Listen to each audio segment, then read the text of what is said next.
The end of the opera is the very opposite of the opening. For every elusive resolution in the opening exchange between Naboth and the page, the finale exuberantly celebrates Salome's inner world even with its depravity. Prior to this, Salome performs the dance of the seven veils and then stubbornly demands that Herod have Jochanaan's head served to her on a silver platter. Herod vehemently objects. He is fearful, believing that Jochanaan is a real prophet and holy, and that harming him may bring devastating consequences.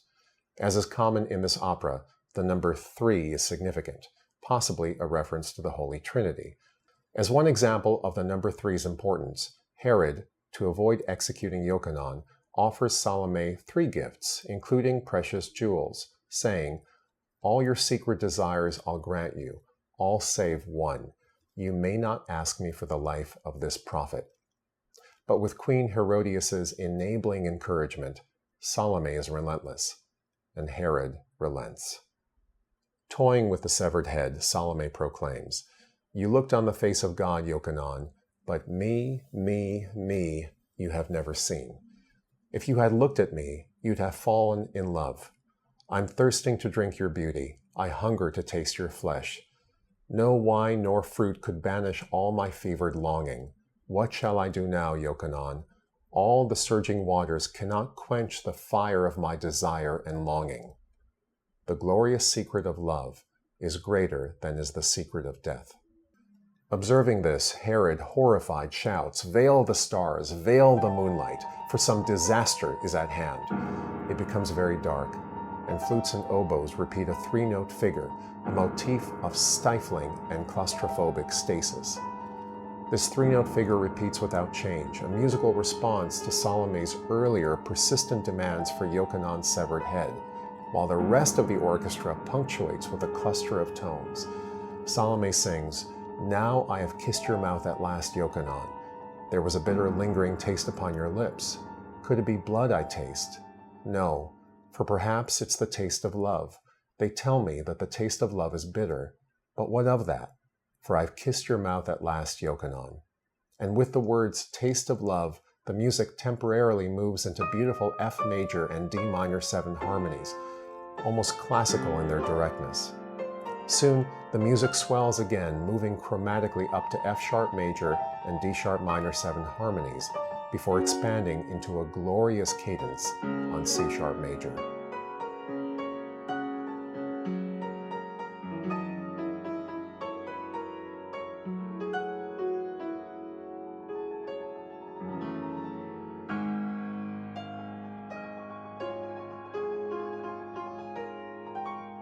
Salome's desires to possess and kiss Jochanaan are realized here as she sings, "I have kissed your mouth at last."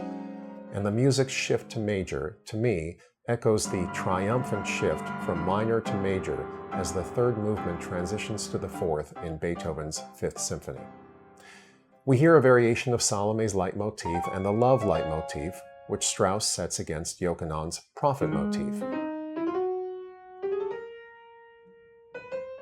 The music now symbolizing their union.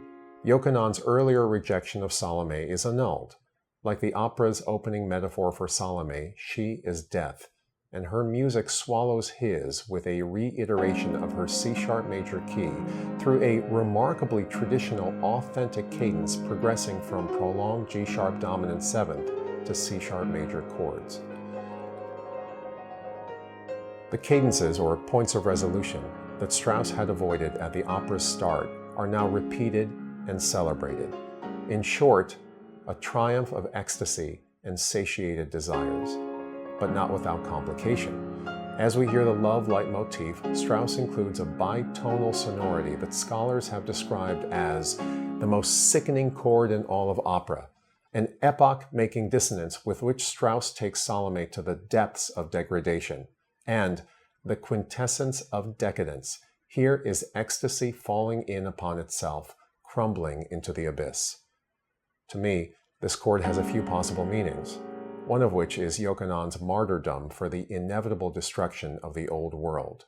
In my view, this story is about the old world on the brink of destruction, and Jochanaan is one of the sacrifices that brings about the new paradigm. Musically, however, what is this chord? It's a juxtaposition of harmonies that wouldn't operate in common practice grammar, but are here in line with what Strauss introduces from the opera's opening. Traditionally, conflicting sonorities are put together so that incongruity becomes commonplace. This mirrors the narrative. What's more incongruous to our moral and instinctive principles than Salome's necrophilia or Herod's lust for his stepdaughter? This chord, in microcosm, defines the strangeness of the final scene.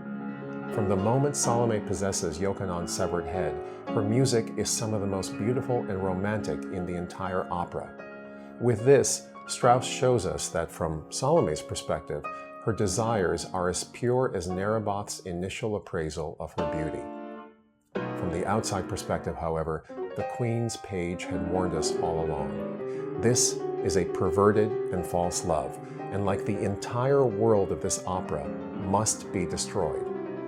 Herod's orders to his guards, "Kill that woman," are the only escape from this hell.